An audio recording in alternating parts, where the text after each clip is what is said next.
नाशिक जिल्ह्यातील सिन्नर तालुक्यातलं मिरगा इथे अशोक खरातनं तथाकथित साम्राज्य उभारलं होतं। एक एक करून गूढ वास्तव समोर येऊ लागलंय। ईशान्येश्वर मंदिर, आलिशान फार्म हाऊस आणि या दोघांच्या मधोमध असलेली एक विहीर। नेमकं या विहिरीचं गूढ काय? अमराई आणि फार्म हाऊसच्या मधला हा भाग इतका महत्त्वाचा का होता आणि इथे नेमकं काय घडत होतं? या सगळ्या रहस्यमय गोष्टींचा आढावा घेतलेला आहे आमचे प्रतिनिधी सुनील दवंगे यांनी। नाशिक जिल्ह्यातील मिरगाव येथे आपला पसारा वाढवून या ठिकाणी भोंदूपणा करणारा आरोपी अशोक खरात याचं जे साम्राज्य आहे त्या मिरगावमध्ये आपण आहोत। या ठिकाणी जर बघितलं तर आता आपण सध्या या अमराईमध्ये आहोत आणि समोरच बघितलं तर या ठिकाणी ईशान्येश्वराचं मंदिर आहे। या मंदिरामध्ये शंकर महादेवाची पिंड आहे। या ठिकाणी जे काही वर्षभरात कार्यक्रम व्हायचे तर लोक या ठिकाणी महादेवाचं दर्शन करण्यासाठी यायचे।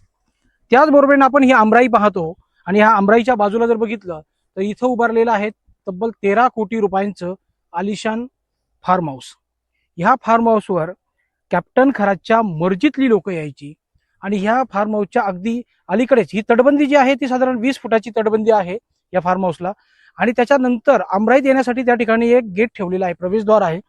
ह्या प्रवेशद्वारातून जे कोणी व्हीआयपी लोक त्याच्याकडे यायचे त्या व्हीआयपी लोकांना कॅप्टन अशोक खरात म्हणजे अर्थात भोंदू बाबा तो या अमराईतूनच या ठिकाणी असलेल्या ह्या त्याची जी कर्मकांड जी आहे ती ह्या विहिरीत चालत असल्याचं सांगितलं जातं। विहिरीचं रहस्य देखील अतिशय मोठं आहे। ज्या लोकांना सर्पदोष आहे किंवा इतर कर्मकांड करायचं आहे त्यांना हा भोंदू खरात जो आहे तो या ठिकाणी या विहिरीवर पाठवायचा। मुळातच ही विहीर जी आहे ही नदी आहे, गावची नदी आहे, या नदीमध्ये अतिक्रमित केलेली आहे। या ठिकाणी मोठा काळा नाग दिसतो असं देखील तो सांगायचा आणि त्याचा जो खेळ असायचा तो ह्याच परिसरात चालत असल्याचं सांगितलं जातं। आणखीन एक महत्वाचं म्हणजे या ठिकाणी आपण जर बघितलं तर मोठमोठी लाकडाची ओंडकी या विहिरीच्या बाजूला ठेवलेली आहे। अतिशय रहस्यमय जागा आहे या ठिकाणची। इथं कोणालाही प्रवेश नव्हता। जे फक्त भोंदू बाबा खरातचे मर्जीतील लोक होते त्यांनाच या ठिकाणी प्रवेश दिला जायचा। सर्वात महत्वाचं म्हणजे आताही या ठिकाणी साप आणि नागाचं वास्तव्य असल्याचं पाहायला मिळतंय।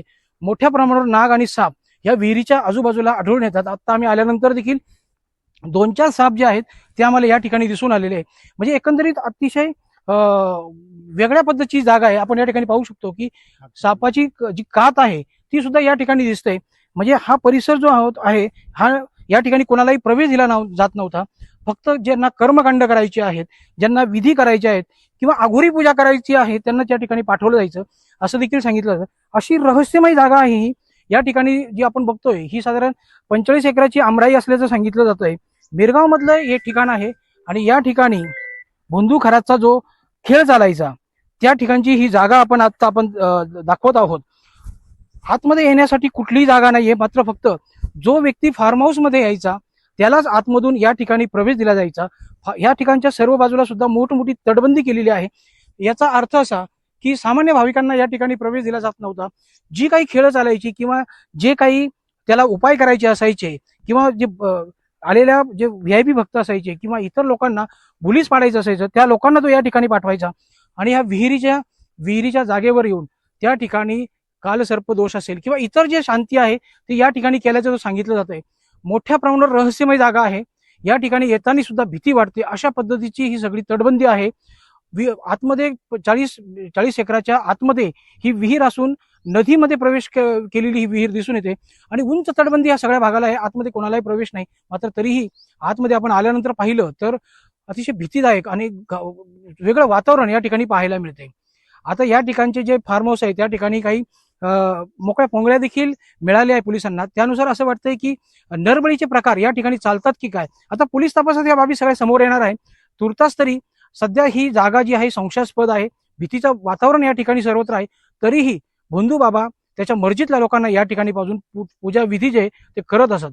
नेमकं आता तपासात काय काय समोर येतं, SIT याची कशी पद्धतीने तपासणी करतं, इथे ग्रामस्थ काय म्हणतात हे पाहणं देखील महत्वाचं ठरणार आहे। सुनील दवंगे, NDTV मराठी, मिरगाव, नाशिक।